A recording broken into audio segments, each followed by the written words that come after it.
मकर संक्रांति सूर्य के मकर राशि में आने पर मनाया जाता है। इस दिन से सूर्य उत्तरायण हो जाते हैं और देवलोक में दिन आरंभ होता है। हिंदू धर्म में ऐसे अनेक कारण बताए गए हैं जिनकी वजह से मकर संक्रांति का सभी 12 संक्रांतियों में विशेष महत्व है। श्रीमद् भगवद गीता में भी मकर संक्रांति को बेहद शुभ बताया गया है।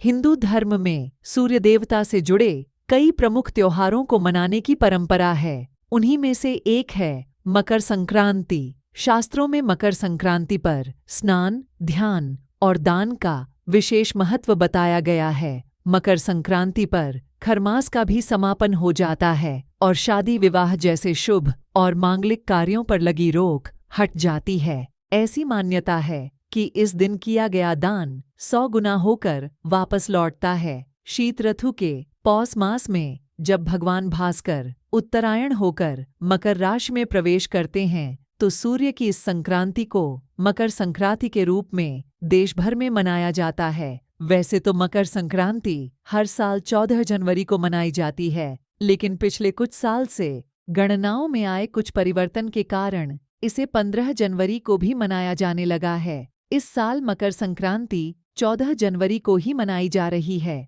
पुराणों में मकर संक्रांति को देवताओं का दिन बताया गया है। मान्यता है कि इस दिन किया गया दान 100 गुना होकर वापस लौटता है। इस दिन शुद्ध घी एवं कंबल का दान मोक्ष की प्राप्ति करवाता है। भीष्म पितामह ने चुना था देह त्याग के लिए मकर संक्रांति का दिन। महाभारत काल में भीष्म पितामह ने अपनी देह त्यागने के लिए मकर संक्रांति का ही चयन किया था। जब वे बाणों की शैया पर लेटे हुए थे तब वे उत्तरायण के दिन की प्रतीक्षा कर रहे थे। उन्होंने मकर संक्रांति की तिथि पर ही अपना जीवन त्यागा था। ऐसा कहते हैं कि उत्तरायण में देह त्यागने वाली आत्माएं कुछ पल के लिए देवलोक चली जाती हैं या फिर उन्हें पुनर्जन्म के चक्र से छुटकारा मिल जाता है। मकर संक्रांति के दिन ही गंगा जी भगीरथ के पीछे पीछे चलकर कपिल मुनि के आश्रम से होती हुई सागर में जाकर मिली थीं। श्रीमद् भागवत एवं देवी पुराण के मुताबिक शनि महाराज का अपने पिता से वैर भाव था, क्योंकि सूर्यदेव ने शनि की माता छाया को अपनी दूसरी पत्नी संध्या के पुत्र यमराज से भेदभाव करते देख लिया था। इस बात से नाराज होकर सूर्यदेव ने छाया और उनके पुत्र शनि को अपने से अलग कर दिया था। इससे नाराज होकर शनि और छाया ने सूर्यदेव को कुष्ठ रोग का श्राप दे दिया था। पिता सूर्यदेव को कुष्ठ रोग से पीड़ित देखकर यमराज काफी दुखी हुए। यमराज ने सूर्यदेव को कुष्ठ रोग से मुक्त करवाने के लिए तपस्या की, लेकिन सूर्य ने क्रोधित होकर शनि महाराज के घर कुंभ, जिसे शनि की राशि कहा जाता है, उसे जला दिया। इससे शनि और उनकी माता छाया को कष्ट भोगना पड़ रहा था। यमराज ने अपनी सौतेली माता और भाई शनि को कष्ट में देखकर उनके कल्याण के लिए पिता सूर्य को काफी समझाया। तब जाकर सूर्यदेव शनि के घर कुंभ में पहुंचे। कुंभ राशि में सब कुछ जला हुआ था। उस समय शनिदेव के पास तिल के अलावा कुछ नहीं था, इसलिए उन्होंने काले तिल से सूर्यदेव की पूजा की। शनि की पूजा से प्रसन्न होकर सूर्यदेव ने शनि को आशीर्वाद दिया कि शनि का दूसरा घर मकर राशि मेरे आने पर धन धान्य से भर जाएगा।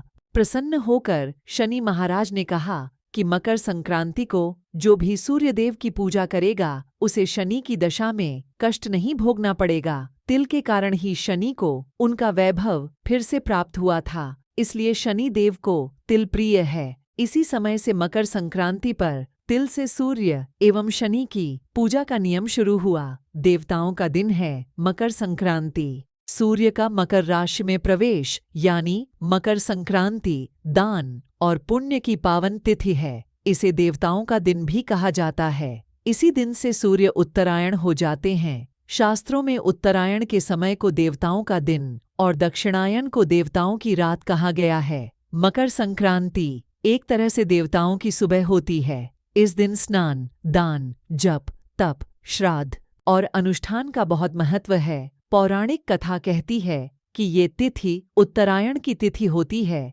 इस दिन से धरती पर अच्छे दिनों की शुरुआत मानी जाती है। इसकी वजह यह है कि सूर्य इस दिन से दक्षिण से उत्तरी गोलार्ध में गमन करने लगते हैं। इससे देवताओं के दिन का आरंभ होता है। धार्मिक मान्यताओं के अनुसार मकर संक्रांति के दिन स्वर्ग का दरवाजा खुल जाता है, इसलिए इस दिन किया गया दान पुण्य अन्य दिनों में किए गए दान पुण्य से अधिक फलदायी होता है। गीता में बताया गया है कि जो व्यक्ति उत्तरायण के शुक्ल पक्ष में देह का त्याग करता है उसे मुक्ति मिल जाती है। मकर संक्रांति से सूर्य उत्तरायण हो जाते हैं, इसलिए इस पुण्यदायी दिवस को लोग हर्षोल्लास से मनाते हैं। अब आपको मकर संक्रांति का व्यवहारिक और वैज्ञानिक कारण बताते हैं। मकर संक्रांति का वैज्ञानिक कारण यह है कि इस दिन से सूर्य के उत्तरायण हो जाने से प्रकृति में बदलाव शुरू हो जाता है। ठंड की वजह से सिकुड़ते लोगों को सूर्य के उत्तरायण होने से शीत ऋतु से राहत मिलना आरंभ होता है। भारत एक कृषि प्रधान देश है, जहाँ के पर्व त्योहार का संबंध काफी कुछ कृषि पर निर्भर करता है। मकर संक्रांति ऐसे समय में आता है जब किसान रब्बी की फसल लगाकर खरीफ की फसल धान, मक्का, गन्ना, मूंगफली, उड़द घर लेकर आते हैं। किसानों का घर अन्न से भर जाता है, इसलिए मकर संक्रांति पर खरीफ की फसलों से पर्व का आनंद मनाया जाता है। ऐसी ही रोचक और ज्ञानवर्धक कहानियों के लिए हमारे चैनल को सब्सक्राइब जरूर करें। धन्यवाद।